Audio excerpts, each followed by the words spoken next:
Hey everyone, welcome back to Quiet Stories of Faith. Imagine a night so quiet you can hear the oil lamps flickering. Picture a massive stone sanctuary in the ancient city of Shiloh, where shadows dance across walls that have witnessed centuries of worship. The air is thick with the scent of incense and burning oil, that peculiar combination of cedar smoke and olive essence that clings to sacred spaces. Outside, the wind moves through the hills of Israel like a whispered prayer, carrying with it the distant bleating of sheep settling for the night and the occasional call of a desert owl. Inside, in the sacred chambers near the Ark of the Covenant, a young boy lies sleeping on a simple mat. The stones beneath him still hold the warmth of the day's sun, though the night air has begun to cool. His breathing is steady, deep, the kind of sleep that comes from honest physical labor and a clear conscience. His name is Samuel. And this is not a story about miracles that shake mountains or angels descending in blinding light. This is a story about something quieter, something more intimate, something that happens in the space between waking and dreaming, where the boundaries of reality become permeable. It is about a voice in the darkness, a child who learned to listen when the entire world had gone deaf, and a moment that would alter the spiritual trajectory of an entire nation. Because sometimes the most profound truths do not arrive with thunder and earthquake. Sometimes they do not announce themselves with burning bushes or pillars of fire. Sometimes they arrive in whispers, in the stillness between breaths, in the gentle calling of a name spoken 3 times before it is finally understood. What you're about to hear is one of the most mysterious and beautiful moments in ancient scripture. A moment when heaven reached down to touch earth, not through spectacular signs, but through the simple act of calling a child's name in the night. But it is also a story about silence broken, about the end of a spiritual drought, about what happens when the divine decides to speak again after generations of absence. This is the story of Samuel, the boy who heard God speak when the rest of the world had forgotten how to listen. And perhaps hidden within this ancient narrative, there are questions we have forgotten to ask. Questions about why heaven goes silent, questions about who gets chosen to break that silence, questions about whether the voice that called to Samuel in that darkened sanctuary is still calling, still speaking, still searching for those rare individuals who know how to say, I am listening. Chapter 1. Hannah's Promise. To understand Samuel's calling, we must first understand how he came to be sleeping in that sanctuary. His story begins not with him, but with his mother, a woman named Hannah, who knew the bitter taste of desperation and the hollow ache of prayers that seemed to vanish into an empty sky. In the hill country of Ephraim, in a small village whose name has been lost to history, there lived a man named Elkanah who had 2 wives, as was common in that era. His first wife, Peninnah, had given him several children, sons to carry his name, daughters to arrange in marriage, a legacy written in flesh and blood. His second wife, Hannah, had given him only heartache and unanswered prayers. Year after year, Hannah remained childless, and in a culture where a woman's worth was often measured by her ability to bear children, this was not just a personal grief. It was a social death sentence, a daily humiliation, a question mark hanging over her entire existence. Neighbors would whisper, extended family would exchange knowing glances. Even well-meaning friends would offer useless advice or suggest that perhaps she had offended God in some way, that her barrenness was divine punishment for some unknown sin. Elkanah loved Hannah. The text makes this clear. He would give her double portions at feasts, trying to compensate with material generosity for what biology had denied her. He would ask her with genuine confusion, "Am I not better to you than 10 sons?" It was a question born of love, but blind to understanding. He could not fathom that the issue went deeper than his affection, that Hannah's grief was not about him at all, but about her own sense of purpose, of completion, of being seen as fully human by the society around her.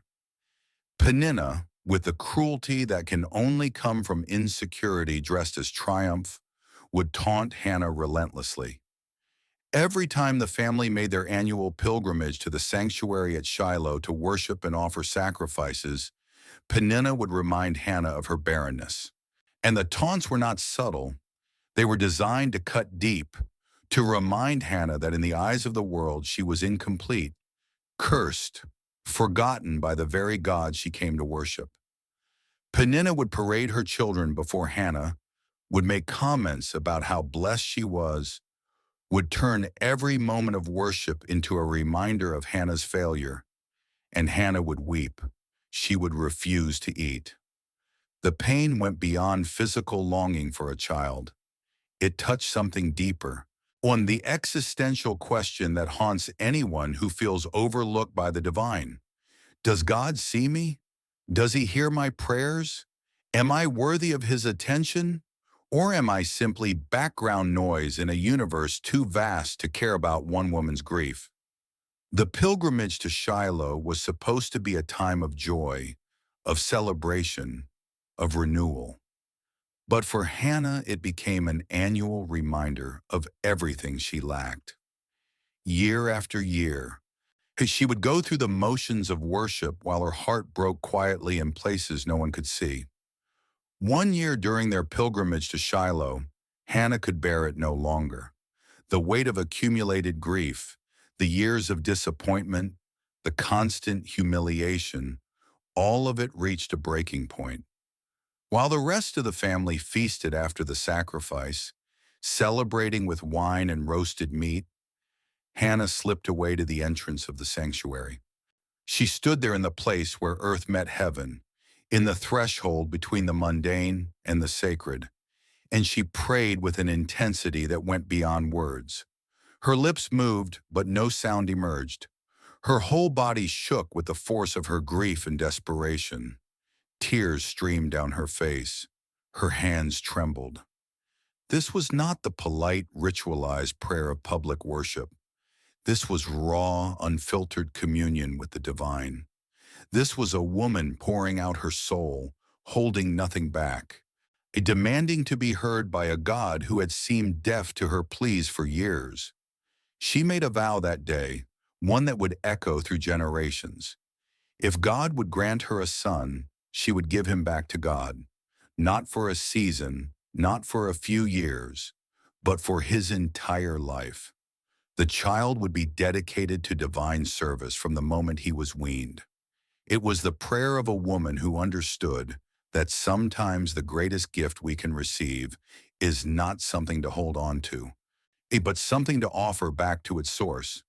She was not bargaining with God so much as she was declaring her willingness to participate in something larger than her own desires. Eli, the high priest, sat by the doorpost of the sanctuary and watched this strange woman swaying and muttering. In his aging, perhaps cynical view of human nature, shaped by years of dealing with corrupt worshipers and his own corrupt sons, he assumed she was drunk.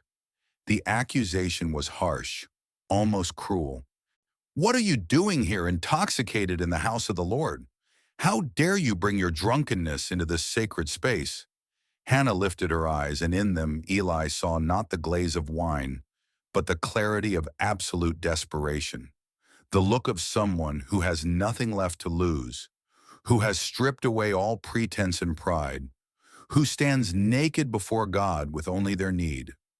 She explained that she was not drunk, but deeply troubled, pouring out her soul before God. She had been praying out of her great anguish and grief. Something in her words, or perhaps in her eyes, or perhaps in the raw authenticity of her pain, convinced Eli. His response was both blessing and prophecy. "Go in peace, and may the God of Israel grant what you have asked of him." It is unclear whether Eli knew what he was saying, whether he was simply offering the standard priestly blessing, or whether something moved through him in that moment. some whisper of the divine speaking through a man who had grown complacent in his religious duties. But the words landed on Hannah like rain on parched earth. Hannah left the sanctuary that day transformed. Her face was no longer downcast. She ate. The grief lifted from her countenance like a fog dispersing under the morning sun. She had been heard, if not by man, then by something infinitely greater. She did not yet have the child she longed for, but she had something perhaps more precious, the certainty that her prayers had reached their destination, that her voice had penetrated the silence, that she mattered to the God she served. Within the year, Hannah conceived. When she gave birth to a son, she named him Samuel, which in Hebrew carries the meaning heard by God or asked of God, or some translations suggest name of God. The name itself was a testimony, a permanent reminder that this child was an answer to prayer, a gift that came from somewhere beyond the ordinary workings of the world. Every time someone spoke his name, they were acknowledging that this boy represented the moment when heaven responded to earth, when silence gave way to acknowledgement. For the first few years of his life, Samuel remained with Hannah. She nursed him, taught him his first words, held him close during thunderstorms, watched him take his first steps, knowing that each day brought them closer to the moment of separation. She must have memorized the sound of his laugh, the feel of his small hand in hers, the weight of him sleeping against her chest. She was not raising a son to keep, but a son to give away. And that knowledge must have colored every moment with a bittersweet intensity. When he was old enough to be weaned, somewhere around 3 years old by the customs of that time, Hannah kept her vow. She could have rationalized her way out of it. She could have argued that God understood that the vow was made in a moment of emotional extremity, that surely keeping her son would be acceptable. But Hannah was a woman who understood that integrity means keeping promises even when they cost you everything. She took Samuel to Shiloh. She brought him before Eli, the same priest who had blessed her years earlier, and she said words that must have torn her heart even as she spoke them. I am the woman who stood here praying, and I prayed for this child, and the Lord has granted me what I asked. So now I give him to the Lord. For his whole life he will be given over to the Lord. Then Hannah sang, not a lament, but a song of triumph and praise. She sang of God overturning the proud and lifting up the humble. She sang of barren women bearing children and the powerful being brought low. She sang of the Lord bringing death and giving life, bringing down to the grave and raising up. She sang of God judging the ends of the earth, giving strength to his king and exalting his anointed. Her song was radical, revolutionary, a declaration that the God she served delighted in reversing the expectations of the world, in using the weak to shame the strong, in lifting up those the world had written off as irrelevant. And then she left her son in that sanctuary and went home. Imagine being that child, too young to fully understand why your mother brought you to this vast, echoing building filled with strange smells and unfamiliar faces, and then walked away. Too young to grasp that you had become the physical embodiment of a promise, a living prayer offered back to its source. You watch her figure receding, growing smaller, disappearing down the road back to the only home you have ever known. And you are left in the care of an old man, whose eyes can barely see you, whose own sons are corrupt, in a place that will become your entire world. Samuel's childhood was unlike any other in Israel. While other boys played in fields and learned their father's trades, running through olive groves and swimming in streams, Samuel grew up in the sacred space of the tabernacle. His world was one of ritual and reverence, of ancient objects and whispered prayers, of shadows and lamplight, and the constant awareness that this place was different from all other places. He opened the doors of the sanctuary each morning, flooding the holy space with light. It was his job to unlock the heavy wooden doors that sealed the sacred from the profane, to let in the dawn, and with it the worshippers who would come seeking connection with the divine. He assisted Eli in the daily tasks of worship, learning the intricate patterns of sacrifice and ceremony, memorizing which offerings required which procedures, understanding the difference between sin offerings and burnt offerings and peace offerings, learning to read the subtleties of ritual purity. He tended the lamps that burned through the night, ensuring their wicks were trimmed and their oil replenished. This was not glamorous work. It required attention to detail, a willingness to wake in the darkness to check that the flames had not guttered out, and an understanding that these small acts of maintenance were what kept the sacred space functioning. The lamps represented the presence of God, and Samuel learned that presence requires constant tending, constant attention, constant care. He cleaned the sacred vessels, swept the courts, washed the linens used in ceremonies, helped prepare the incense, carried water, ran errands.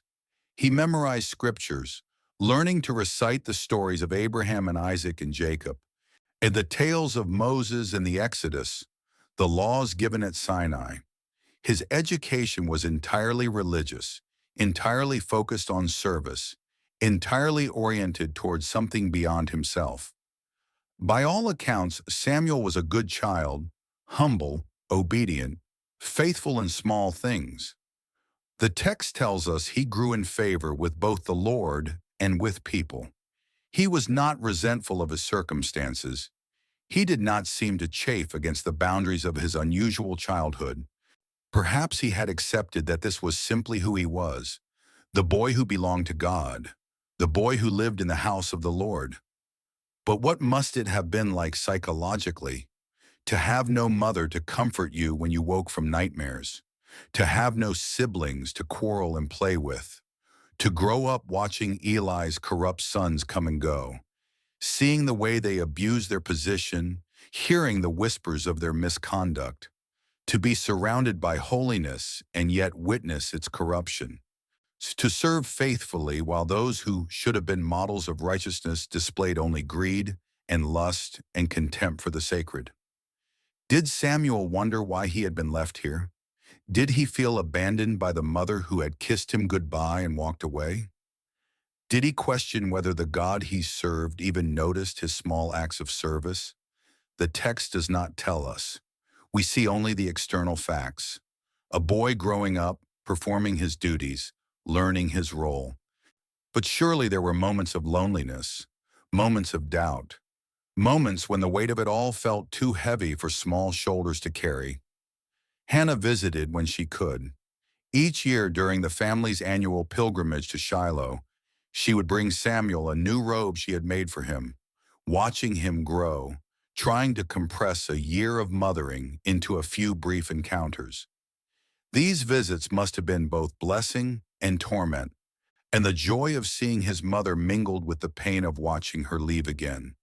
The new robe, a reminder that somewhere he had a home, a family, a life he was not permitted to live. Yet there is no indication that Samuel rebelled or resented his circumstances. He simply continued day after day, year after year, faithful in the small things, present in the sacred space, available to be used however God saw fit. There was no indication in those early years that he would become anything more than a helpful assistant to an aging priest, that he would one day be the voice through which God spoke to an entire nation. But God, it seems, has a habit of preparing his instruments in obscurity before bringing them into the light. Samuel was being shaped by his circumstances, formed by his loneliness, refined by his faithfulness in tasks that no one celebrated. He was learning what it meant to serve without applause, to be obedient without immediate reward, to remain present even when presence felt like punishment. He was learning to listen in the silence. Chapter 2: The State of Israel at the Time. To appreciate what happened on that quiet night when God called Samuel's name, you need to understand the spiritual condition of Israel during this period.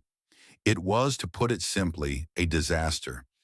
But the disaster raises uncomfortable questions that the text never fully answers. Questions about divine silence. Questions about why systems of worship become corrupt. Questions about what happens when the mediators between heaven and earth become obstacles instead of conduits. The problem started with Eli's sons, Hophni and Phinehas. These two men had inherited their father's position as priests, but they had not inherited his reverence for the sacred. They were corrupt in ways that went beyond simple moral failing. They actively perverted the worship of God, treating the sacrifices and offerings as opportunities for personal gain, turning the sacred into the profane with a systematic cruelty that suggests something darker than mere greed. When people brought animals to sacrifice at Shiloh, the priests were entitled to a specific portion of the meat according to the law of Moses. But Hophni and Phinehas were not content with their allotted share, with what had been designated as rightfully theirs. They wanted more. They wanted the best. They wanted what belonged to God. They would send their servants to threaten worshippers, demanding the choicest cuts of meat before the fat was even burned on the altar, as required by law. The fat belonged to God. That was non-negotiable in the sacrificial system. The burning of the fat was the moment when the sacrifice became truly sacred, when the offering transitioned from human gift to divine acceptance. But Hophni and Phinehas did not care about divine acceptance. They cared about their appetites. If people objected, if they tried to follow the proper procedures and insisted that the fat be burned first, the servants would respond with threats of violence. We will take it by force if necessary. The priests were literally stealing from God, taking what belonged to the altar and consuming it themselves. They were turning worship into extortion, using their position of spiritual authority to exploit the vulnerable and the faithful. But their corruption went even darker, into territories that the text only hints at with uncomfortable brevity. They engaged in sexual immorality with women who served at the entrance to the sanctuary. These were women who had dedicated themselves to service at the tabernacle, who came to worship and serve with sincere devotion. And Hophni and Phinehas exploited them, used their authority and position to prey upon those who should have been under their protection.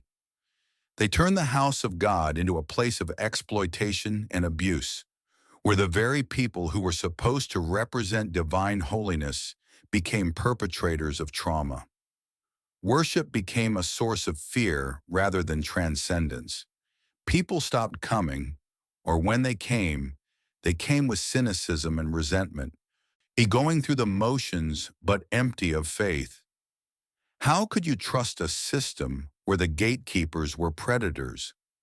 How could you believe in the holiness of a place where the priests defiled it daily?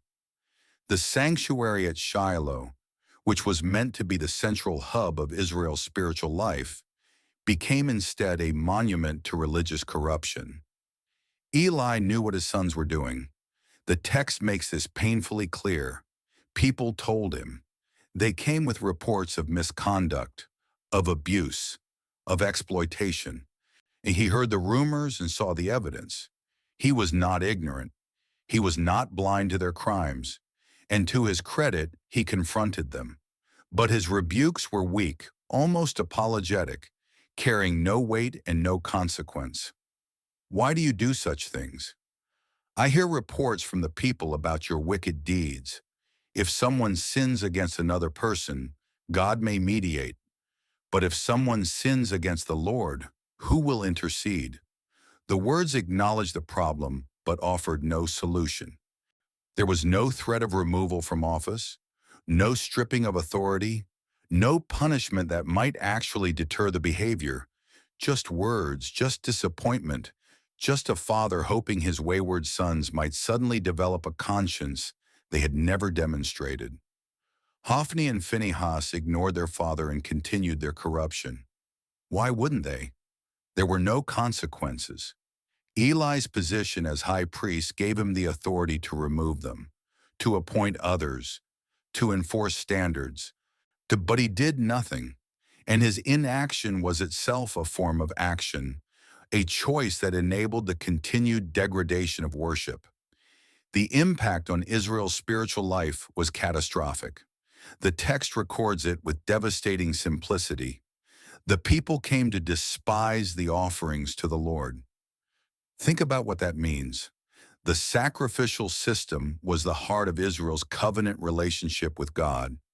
It was how sins were atoned for, how gratitude was expressed, how the community maintained its connection with the divine.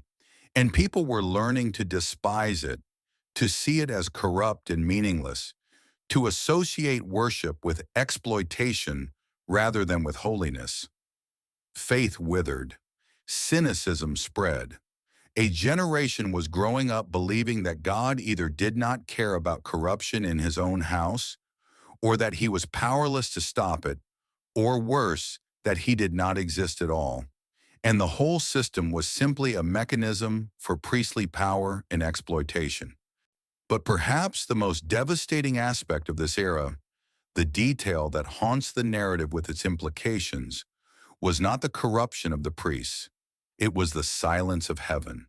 The scripture records it with haunting simplicity.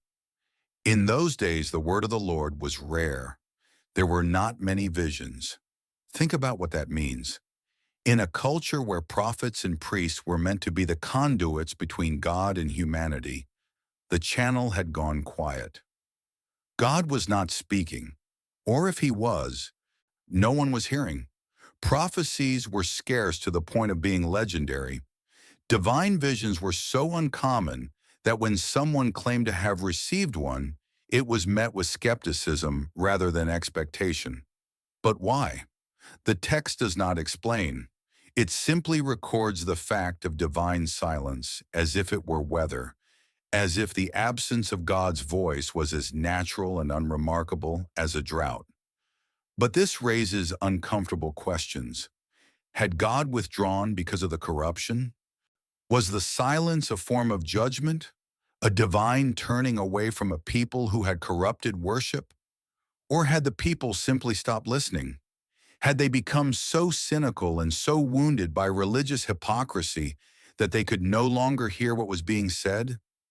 Or was there another possibility, one that the text does not explore, but that hangs in the air like smoke?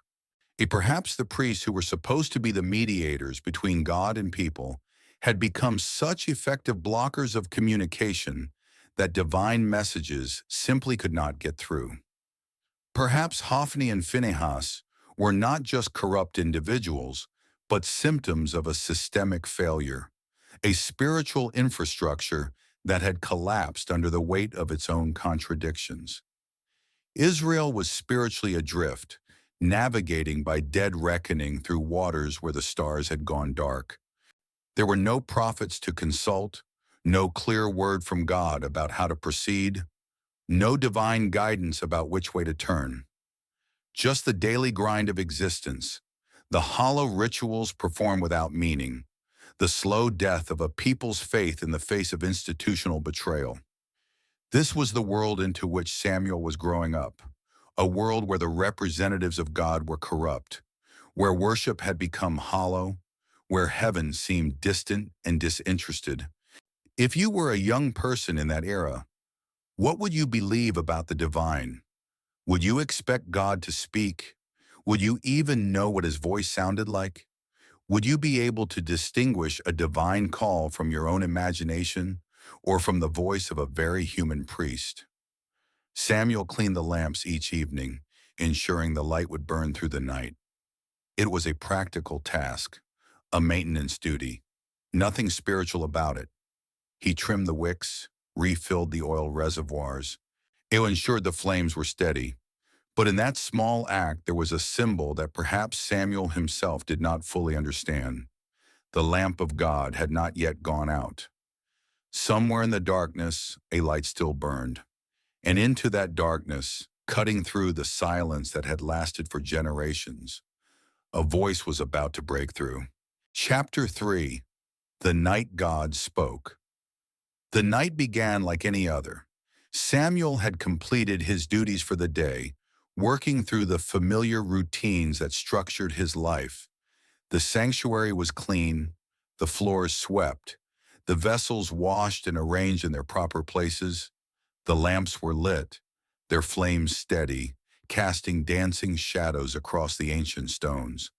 The sacred space was prepared for the silence of the evening hours, for the long watch through darkness toward dawn. Eli, now elderly and nearly blind, his eyes grown dim from age, and perhaps from seeing too much corruption without acting, had retired to his usual place. He moved slowly now, carefully, feeling his way along walls he had walked beside for decades. His sleeping area was separate but nearby, close enough that Samuel could hear him if he called. Out in the night, Samuel lay down in his customary sleeping spot somewhere near the chamber where the Ark of the Covenant rested. And the exact location is not specified in the text, but the implication is clear. He slept in proximity to the most sacred object in all of Israel, closer to the physical representation of God's presence than anyone else in the nation that night. The ark was the most sacred object in Israel, a gold-covered chest containing the tablets of the law, a jar of manna, and Aaron's staff that had budded. But more than its contents, the ark represented the very presence of God among his people. It was the throne of the invisible king, the place where heaven touched earth, the point of contact between the divine and the mortal. To sleep near it was to sleep in the shadow of holiness, though Samuel likely thought nothing of it. This was simply where he slept, as ordinary to him as any bedroom, as familiar as his own breathing. The lamp of God was still burning, casting flickering shadows across the stone walls. This detail matters more than it might initially seem. In the Jewish tradition, the lamp in the sanctuary, the menorah that burned with consecrated oil, was not allowed to go out until morning light made it unnecessary. It represented the presence of God, the light that persisted even in darkness, the hope that had not yet been extinguished. The phrase, "the lamp of God had not yet gone out," carries within it both promise and warning. Not yet, but it could. The light was still burning, but barely. The presence was still there, but fading. As long as the lamp burned, there was hope. As long as the light persisted against the encroaching darkness, God had not abandoned his dwelling place entirely.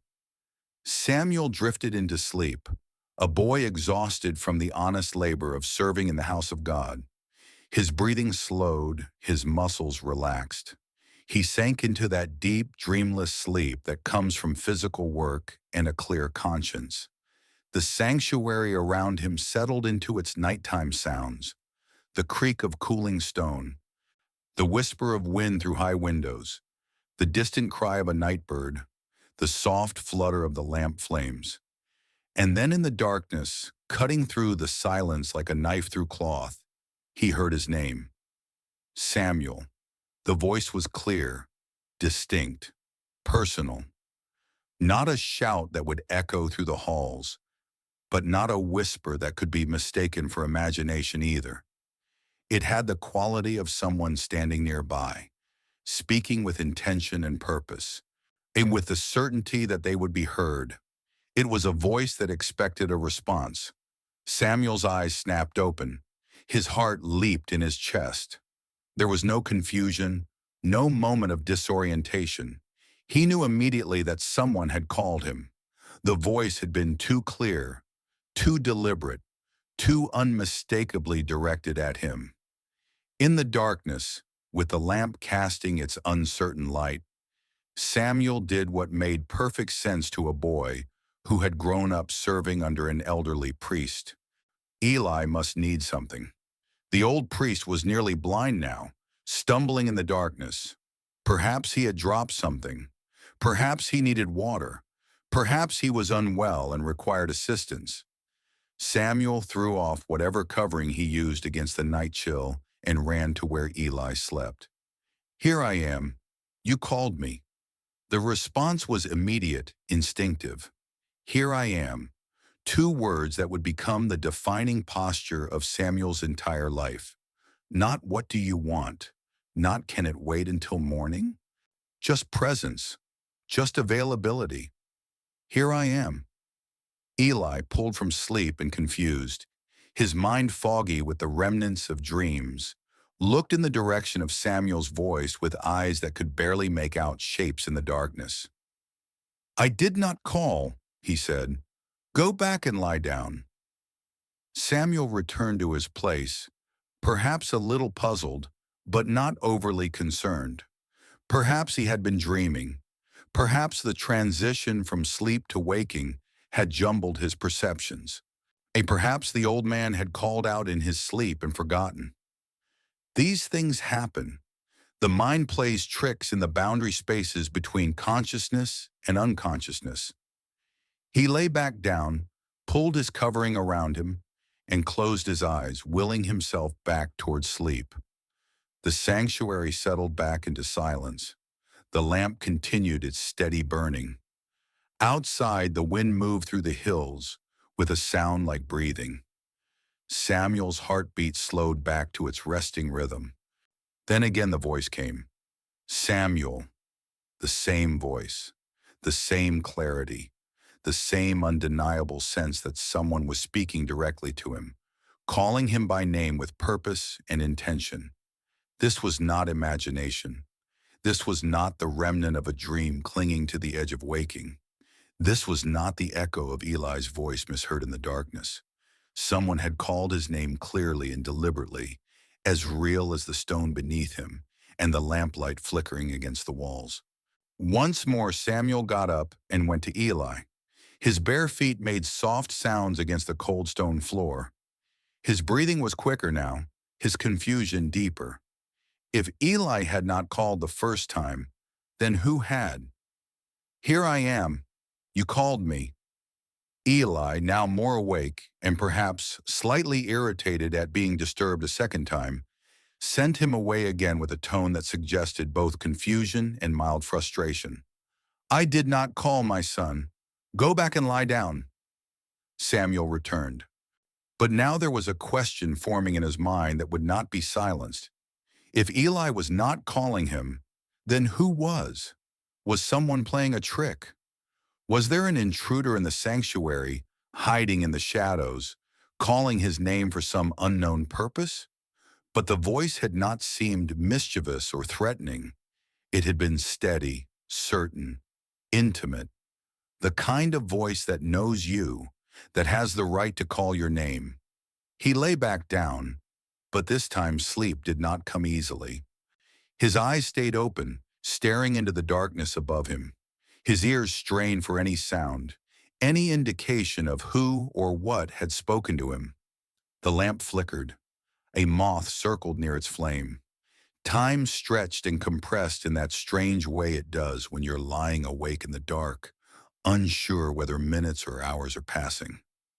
Then again the voice came. "Samuel." The third time Samuel abandoned any doubt or hesitation. Someone was calling him. And if it was not Eli? And then perhaps the old priest was confused. Perhaps he was calling out without realizing it. Perhaps his dreams were speaking through him. Samuel got up once more, faster now, urgent, and went to Eli. He stood at the foot of the old priest's sleeping mat, his young face barely visible in the dim light that filtered in from the main chamber. "Here I am. You called me." And finally, after decades of serving in the sanctuary, after years of watching the word of the Lord become rare and vision scarce, after witnessing the corruption of his sons and the slow death of Israel's faith, Eli understood. The realization must have hit him like a physical blow. God was calling the boy, not the high priest, not the experienced religious leader, not the man who had served in this place for decades.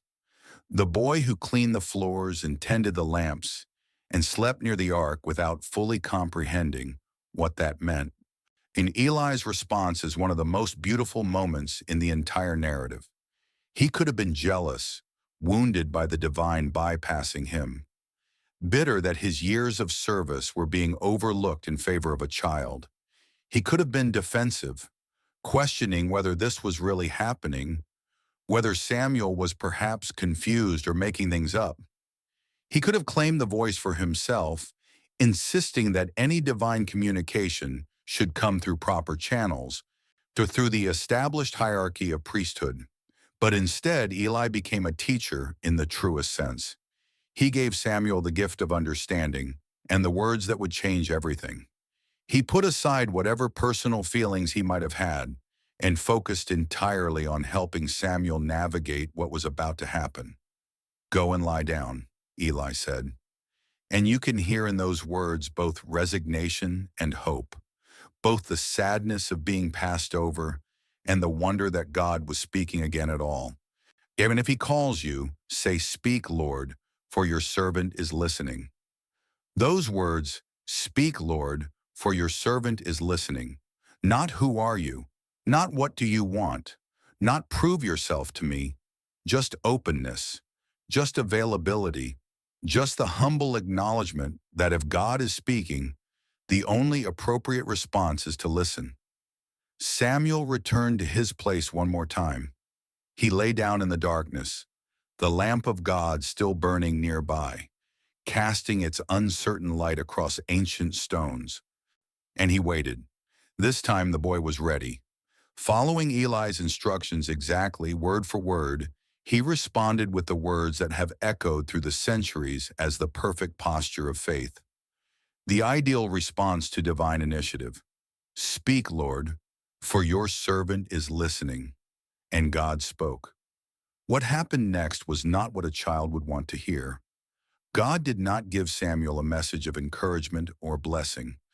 He did not reveal some beautiful mystery or share a cosmic secret about the nature of reality or the structure of heaven. He did not offer comfort or promise Samuel a glorious future.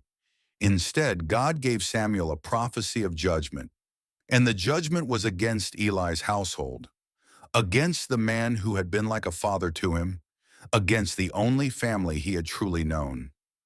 God told Samuel that he was about to do something in Israel that would make the ears of everyone who heard it tingle.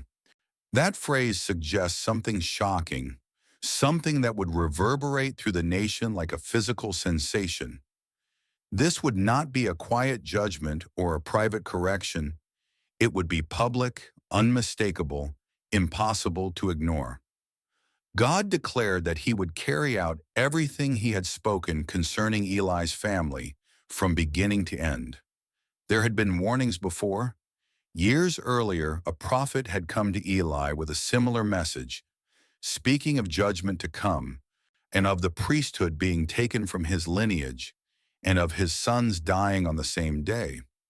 That prophecy had been spoken and then slowly pushed aside, treated like one of those uncomfortable truths people acknowledge but never truly expect to see fulfilled. But now God was saying the time had come. The warnings were over. The judgment was at hand. The reason was painfully clear.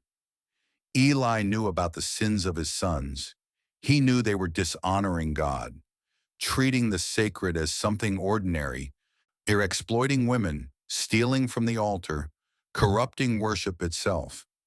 He had heard the reports. He had seen the evidence. He had confronted them, yes, but his rebukes carried no weight and produced no change. He had failed to restrain them. He had failed to use his authority to stop them. He had chosen the comfort of his sons over the honor of God.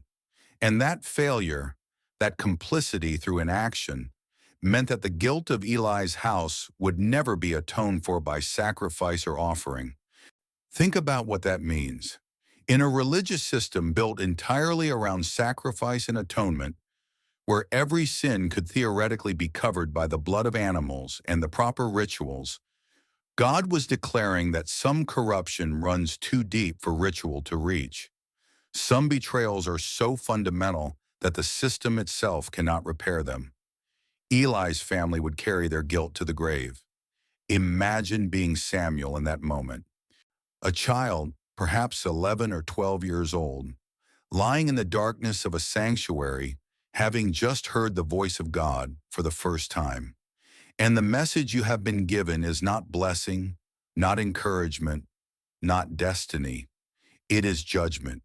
Judgment against the man who raised you, the man who taught you everything you know about serving God. The weight of it must have been crushing. How do you speak words like that to someone you love? How do you become the bearer of news that will break a man's heart? This was the cost of prophecy that no one talks about. Not visions, not glory, but the unbearable responsibility of speaking truth. Samuel lay awake the rest of the night, too afraid to tell Eli what he had heard.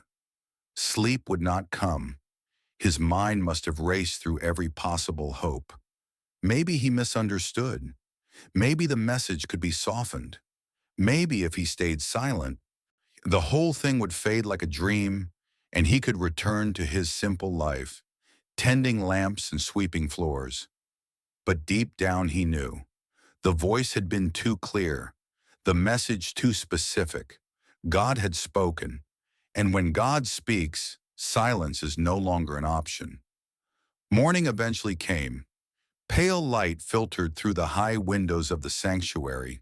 Samuel rose and went about his duties as usual, opening the doors of the house of the Lord and letting in the day. But everything felt different now.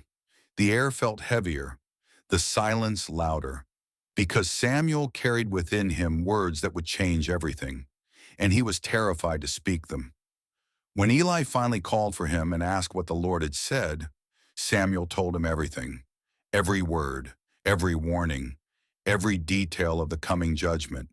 He did not soften it. He did not hide anything. He simply spoke the truth, and Eli listened. Then the old priest said quietly, "He is the Lord. Let him do what is good in his eyes." After that night, everything changed. Samuel continued to grow, and the Lord was with him. The scripture tells us that God let none of Samuel's words fall to the ground. In other words, everything Samuel spoke came true. He was not guessing. He was not offering vague predictions. He was speaking with divine authority, and reality itself confirmed his words. From that moment forward, all Israel recognized Samuel as a true prophet of the Lord. 30,000 soldiers died. And on that same day, exactly as prophesied, both Hophni and Phinehas were killed. The ark of God was captured by the Philistines, carried off as a trophy of war. When a messenger brought the news to Shiloh, Eli was sitting by the road, his heart trembling for the ark of God. When he heard that the ark had been captured and his sons were dead, the 98-year-old priest fell backward off his chair, broke his neck, and died. The priesthood of his line ended in that moment, cut off exactly as God had declared. It was a devastating fulfillment, but it established beyond doubt that Samuel spoke with divine authority. He had predicted these events when he was just a child, and they had come to pass exactly as he said. The word of the Lord through Samuel was reliable, trustworthy, deserving of attention. As Samuel matured from boy to young man, his reputation spread throughout Israel like wildfire. From Dan in the far north to Beersheba in the deep south, spanning the entire geographical extent of Israel's territory, everyone knew that Samuel had been established as a prophet of the Lord. The word that had been rare, the visions that had been scarce, now flowed through this young man who had learned to listen in the darkness. Samuel was more than just a prophet delivering occasional messages. God continued to appear at Shiloh, revealing himself to Samuel through his word on a regular basis. Samuel became the primary channel of divine communication for the entire nation. The silence had been broken. The channel between heaven and earth, clogged by corruption and complacency for generations, had been cleared. And the instrument God chose was not a powerful warrior or a cunning politician or even an experienced priest with decades of religious training. It was a boy who had learned to say 5 simple words: "Speak, for your servant is listening." Samuel's influence on Israel cannot be overstated. He became the bridge between the chaotic era of the judges and the establishment of the monarchy, standing at one of the most critical transitions in the nation's history. He was the last judge, traveling on a circuit through Bethel, Gilgal, and Mizpah, settling disputes and administering justice with a wisdom that people recognized as coming from God. He was also the first of the great prophets, the founder of a prophetic tradition that would produce Elijah, Elisha, Isaiah, Jeremiah, and all the voices that would call Israel back to God throughout its history. When the people demanded a king like the surrounding nations, it was Samuel who anointed Saul, a tall and handsome man from the tribe of Benjamin, as Israel's first king. And when Saul proved disobedient and unfaithful to God, it was Samuel who had to deliver yet another hard message of judgment, who had to watch another man he had elevated fall under divine displeasure. Later it was Samuel who anointed David, the youngest son of Jesse, a shepherd boy with no apparent qualifications except that God had chosen him. That shepherd boy would become Israel's greatest king, in the man whose lineage would eventually produce the Messiah. But beyond the political role, beyond the anointing of kings and the settling of disputes, Samuel represented something Israel desperately needed: spiritual integrity in a world corroded by compromise. In a time when the priesthood had become corrupt, when worship had become hollow, and the word of the Lord was rare, Samuel embodied what it meant to hear from God and speak his truth faithfully, regardless of personal cost. He reformed religious life throughout Israel, establishing schools of prophets where young men could learn to listen for God's voice and speak his word. He called the people back to authentic worship, challenging them to put away their foreign gods and serve the Lord only. He led the nation in repentance at Mizpah, where they fasted and confessed their sins, acknowledging that they had abandoned God. And when the Philistines attacked during that gathering, Samuel interceded for the people. And God threw the enemy into confusion with thunder and lightning, giving Israel a decisive victory. Samuel demonstrated that God had not abandoned his people, that the silence had been circumstantial rather than permanent, that divine presence and power were still available to those who would seek them with integrity. The boy who once cleaned floors and trimmed lamp wicks became the conscience of a nation. The child who slept near the ark became the voice through which God spoke to kings and commoners alike. His authority came not from position or political power or military might, but from the simple fact that he had learned to listen and had the courage to speak what he heard, even when speaking cost him dearly. Chapter 6. The Legacy of the Story. So what do we take from this ancient narrative? What does it mean for us centuries removed from oil lamps and tabernacles and sleeping near the Ark of the Covenant? And perhaps more intriguingly, what questions does this story raise that it never fully answers? First, there is the theme of listening. God can speak in quiet places, in ordinary moments when we least expect it. Samuel was not performing some elaborate spiritual ritual when God called his name. He was not fasting on a mountain. He was not in a trance or a vision quest. And he was sleeping, exhausted from a day of mundane labor. He was simply present in a sacred space, available to be awakened. How often do we miss the voice of the divine because we are too busy, too distracted, too convinced that revelation only comes in spectacular packages? We wait for burning bushes and angelic visitations, for dramatic signs and unmistakable interventions, while the still small voice speaks in the darkness and we mistake it for our imagination. or for human conversation, or for nothing at all. Samuel teaches us that sometimes the most profound moments arrive softly, in the space between waking and sleeping, in the darkness when our defenses are down and our minds are quiet enough to hear what has always been speaking. But this raises uncomfortable questions. How many times has that voice spoken and we have ignored it? And how many times have we attributed divine communication to coincidence or psychology or wish fulfillment because we have lost the ability to recognize it for what it is? Second, there is the theme of obedience. Samuel's first response when he heard his name was immediate and complete. Here I am. No hesitation, no calculation, no weighing of options or considering whether this was a good time. Just presence and availability. Not what do you want, but here I am. Not let me think about it, but immediate response. Later, when Eli gave him the words to use, Samuel followed the instruction exactly. He did not improvise or try to improve on the formula or insert his own personality into the exchange. He simply said what he had been taught to say, "Speak, for your servant is listening." Obedience in this story is not about blind submission to authority. It is about being teachable, about recognizing when someone knows more than you do, about trusting guidance even when you do not fully understand where it is leading. But there is something deeper here, something that troubles the waters of easy interpretation. Samuel was obedient to a voice he had never heard before, to a presence he could not see, based entirely on the instruction of a priest whose own family was corrupt, and whose judgment had been compromised by his failure to discipline his sons. What made Samuel so certain that this was God speaking and not some other voice?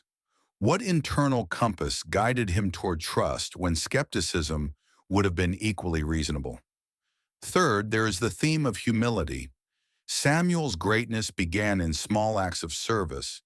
He was faithful in opening doors, in cleaning, tending lamps, in all the unglamorous work that keeps a sacred space functioning. He did not despise the small things or consider himself above menial tasks. He swept floors with the same attention he later brought to anointing kings. He trimmed lamp wicks with the same care he would later exercise in delivering prophetic words. And it was in that posture of humble service, in the daily repetition of small faithful acts, that God found him. How different this is from our modern obsession with platform and visibility, with making a name for ourselves and ensuring everyone knows our accomplishments, with treating service as a stepping stone to something better rather than as its own reward. Samuel reminds us that true influence is built in obscurity, that character is formed in the small decisions no one sees, that greatness is the fruit of faithfulness in little things rather than the result of ambitious self-promotion. But again, there is a mystery here. Why Samuel? What was it about this particular boy that made him suitable for this calling? The text gives no indication that he was exceptional in any way. He was simply there, simply faithful, simply available, which raises the question, are there others who are equally faithful, equally available, who never heard their name called? Is divine calling arbitrary, or is there some hidden criteria that determines who hears the voice and who does not? Fourth, there is the theme of responsibility. Sometimes truth is hard but necessary. Samuel's first message from God was a message of judgment, and he had to deliver it to someone he loved. This is the cost of being a conduit for truth. You do not get to choose which messages are convenient and which are difficult. You do not get to edit reality to make it more palatable. You do not get to withhold hard truths because speaking them might damage relationships or cost you social capital. If you are going to be a voice for something beyond yourself, whether you call that voice God or conscience or truth or simply what is, you have to be willing to speak even when the words cut you as deeply as they cut those who hear them. Samuel could have spared Eli. He could have lied or softened the message, or claimed he did not remember the details. But he chose the harder path of honesty, and in doing so he honored both Eli and himself. Yet this raises ethical questions that the narrative does not resolve. What is the balance between truth and compassion? When does speaking hard truths become cruelty disguised as honesty? Samuel was a child delivering a message he did not create and could not change. But what about us when the truths we must speak are filtered through our own perceptions and biases and limited understanding? How do we know when to speak and when to remain silent? Fifth, there is the theme of hope. The lamp of God had not yet gone out. Even in the darkest period of Israel's spiritual life, when the priesthood was corrupt and the word of the Lord was rare and the nation was spiritually adrift, there was still a light burning somewhere in the darkness. God had not abandoned his people. He was simply waiting for someone who would listen, someone who would respond, someone who would be faithful with what was given to them. Samuel represents the truth that it is never too late for renewal. That no matter how far things have fallen, no matter how corrupt the systems or how cynical the people, there is always the possibility of a voice in the darkness calling us back to what matters. The light may be flickering, the wick may be nearly consumed, the oil may be running low, but as long as there is any light at all, there is hope for rekindling, for replenishment, for the dawn that follows even the longest night. But this optimistic reading sits uncomfortably with the historical reality. The lamp did eventually go out. The sanctuary at Shiloh was destroyed. The ark was captured and never returned to that place. The line of Eli ended in blood and disgrace. Samuel's calling did not prevent disaster. It only narrated it before it happened. So what kind of hope is this? Is it simply the hope that truth will be spoken even if it changes nothing? Is it the hope that someone will bear witness even in the midst of collapse? Finally, there is something unspoken in this narrative that deserves attention. God bypassed the entire religious hierarchy to speak to a child. He did not go through official channels. He did not honor the established order. He did not consult with the high priest or seek permission from religious authorities. He simply called out in the darkness to a boy who had no status, no authority, no credentials beyond faithfulness in small things. This is either deeply encouraging or deeply unsettling depending on your perspective. It suggests that divine communication is not controlled by institutions, that truth can emerge from the margins, that the voice of God might speak to those we least expect rather than to those we've designated as official intermediaries.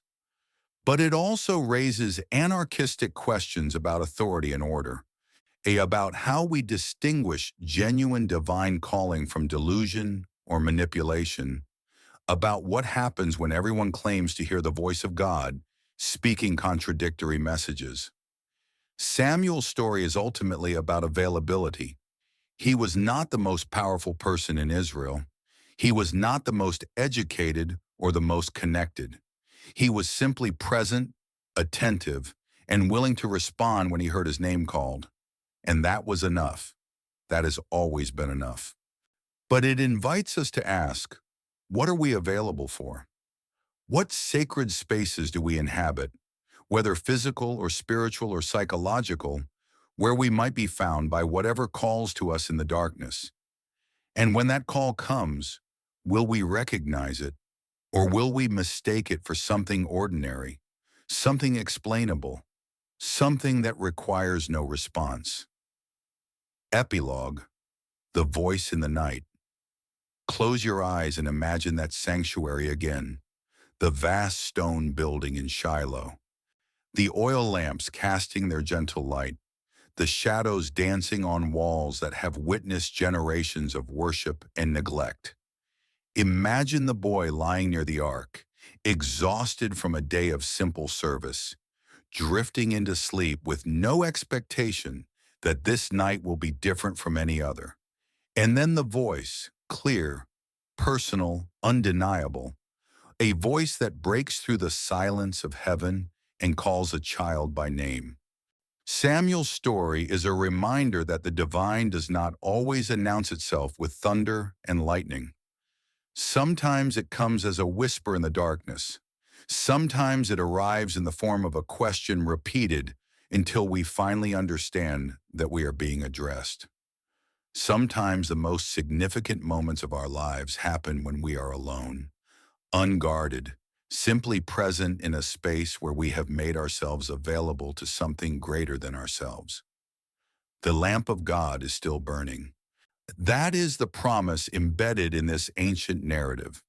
No matter how dark the times, no matter how corrupt the systems, no matter how silent heaven seems, there is always a light somewhere refusing to go out. And there is always the possibility that in the quiet, in the stillness, in the spaces between our busy thoughts and desperate prayers, we might hear our names spoken by a voice we do not yet recognize. The question is not whether the voice is calling. The question is whether we are listening. Samuel lay in that sanctuary as a boy and became a prophet because he learned to say 5 words that changed everything. Speak, for your servant is listening. He did not demand proof. He did not negotiate terms. He did not insist on understanding everything before committing to anything. He simply made himself available, and availability was enough. Perhaps that is the real legacy of Samuel's calling. Not that he became powerful or influential or historically significant, though he became all those things. The real legacy is that he teaches us what it looks like to be genuinely open to transformation, to be willing to hear hard truths, to be faithful in small things while waiting for larger purposes to reveal themselves. In our age of constant noise and perpetual distraction, where silence is something to be feared rather than cherished, Samuel's story feels almost subversive. It suggests that the most important communications might not come through our devices or our carefully curated information streams. They might come in the quiet, in the dark, in the moments when we stop performing and simply exist in the presence of something that knows our name. So tonight, as you drift towards sleep, consider the possibility that you too might be lying in a sacred space, even if you do not recognize it as such. Consider the possibility that there might be a voice, gentle and persistent, calling your name in the darkness. Consider the possibility that the most profound transformation of your life might not begin with a grand revelation or a spectacular sign, but with the simple decision to respond to that voice with 5 words: Speak, for your servant is listening. The lamp is still burning. The voice is still calling. The only question is whether we have ears to hear.